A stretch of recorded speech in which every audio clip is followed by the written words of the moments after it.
मंडळी, श्री स्वामी समर्थ. स्वागत आहे तुमचे आपल्या स्वामी शक्ती या चॅनलवरती. बघा, उद्या 15 फेब्रुवारी 2026 वार रविवार. आपल्या सगळ्यांनाच माहिती आहे की उद्या महाशिवरात्रीचा महादिवस आहे. बघा, महाशिवरात्रीचा दिवस हा महादेवांना प्रसन्न करण्यासाठी, महादेवांची कृपा प्राप्त करून घेण्यासाठी, मनातील कठीण इच्छा पूर्ण करण्यासाठी आणि आपल्या आयुष्यात आलेलं एखादं संकट असेल त्या संकटाचा नाश करण्यासाठी महाशिवरात्रीचा दिवस हा अत्यंत महत्त्वाचा मानला जातो. खरं तर महाशिवरात्रीच्या दिवशी आपण महादेवांच्या मंदिरामध्ये जातो, महादेवांचं दर्शन घेतो, आपण असंख्य उपाय, असंख्य सेवा करतो. पण या दिवशी सर्वात मोठं किंवा विशेष महत्त्व दिलं जातं ते अभ्यंग स्नानाला. बघा, कुठलीही पूजा असेल, कुठलाही उपाय असेल, कुठलंही कार्य असेल, त्या प्रत्येक कार्याची सुरुवात ही अभ्यंग स्नानाने होते. जर उद्या अंघोळीच्या पाण्यात तुम्ही या काही वस्तू घातल्या आणि त्या पाण्याने तुम्ही उद्या स्नान केलं, तुम्हाला सांगते येणारं संपूर्ण पुढचं वर्ष तुमचं सुखाचं जाईल. सतत लागलेली नजरबाधा दूर होईल, कामातील प्रत्येक अडचण निघून जाईल. सतत एखादा शत्रू त्रास देत असेल तर त्या शत्रुबाधेचा नाश होईल.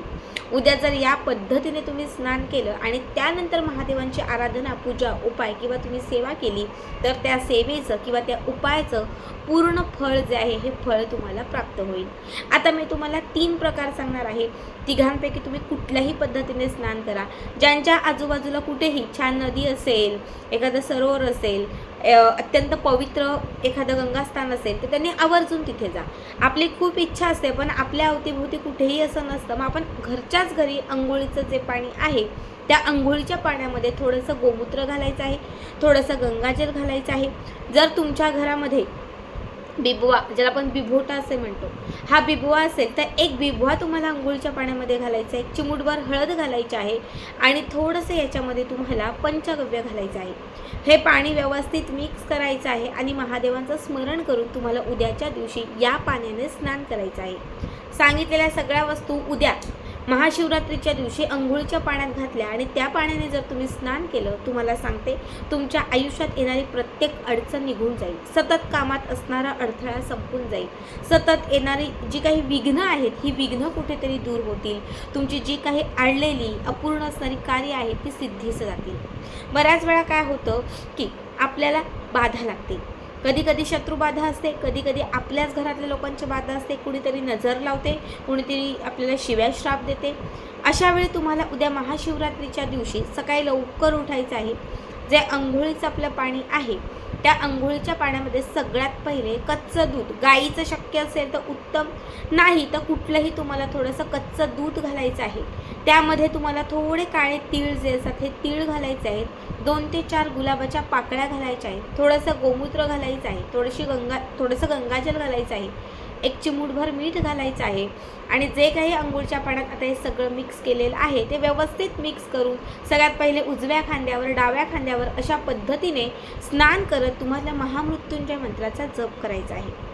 जर उद्या तुम्ही कच्चं दूध घातलेलं तीर्थस्वरूप आपल्या अंगावरती म्हणजे अर्पण केलं आणि जर तुम्ही महामृत्युंजय मंत्राचा जप केला तर तुमच्या कामातील अडथळे, अडचणी दूर होतील.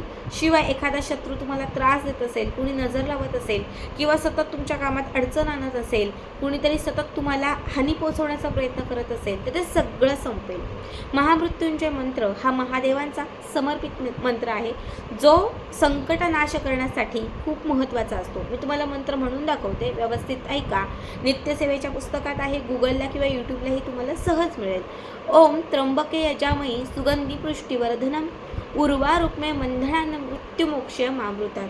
ओम त्र्यंबके यजामही सुगंधी पुष्टिवर्धनम उर्वारुक्मे बंधनान मृत्युमोक्ष मामृतात. ओम त्र्यंबके यजामही सुगंधी पुष्टिवर्धनम उर्वारुक्मे बंधनान मृत्युमोक्ष मामृतात. ओम त्र्यंबके यजामही सुगंधी पुष्टिवर्धनम उर्वारुक्मे बंधनान मृत्युमोक्ष मामृतात. हा महामृत्युंजय मंत्र म्हणत तुम्हाला छान पवित्र स्नान करायचं आहे.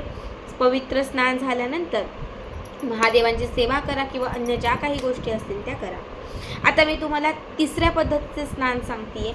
बऱ्याच वेळा आपल्याला यश मिळत नाही, सुख लागत नाही, घरात आनंद नसतो, सतत कुणीतरी त्रास देत आहे किंवा सतत एखादी अडचण येते, पैसा टिकत नाही, पैसाच नसतो किंवा प्रत्येक कामात सतत अपयश येत असतं.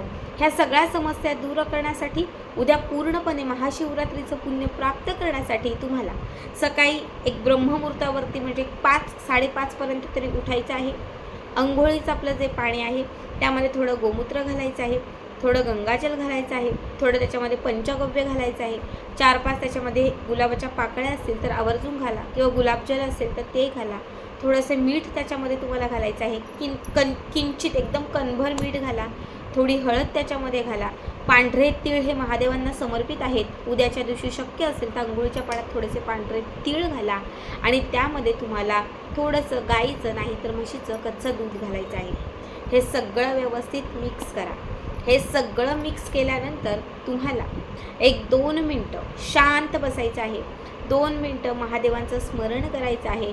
ओम नमः शिवाय, ओम नमः शिवाय या मंत्राचा जप करायचा आहे. आणि मग त्याच्यानंतर तुम्हाला उजव्या खांद्यावर डाव्या खांद्यावर, उजव्या खांद्यावर डाव्या खांद्यावर अशा पद्धतीने पूर्ण स्नान करायचं आहे. जर या पद्धतीने तुम्ही अंघोळीच्या पाण्यात या वस्तू घातल्या आणि तुम्ही स्नान केलं, कामातील अडथळे अडचणी दूर होतील. कुणाची लागलेली नजरबाधा असेल तर ती संपून जाईल. प्रत्येक कामात यशाची प्राप्ती होईल, महादेवांची कृपा होईल.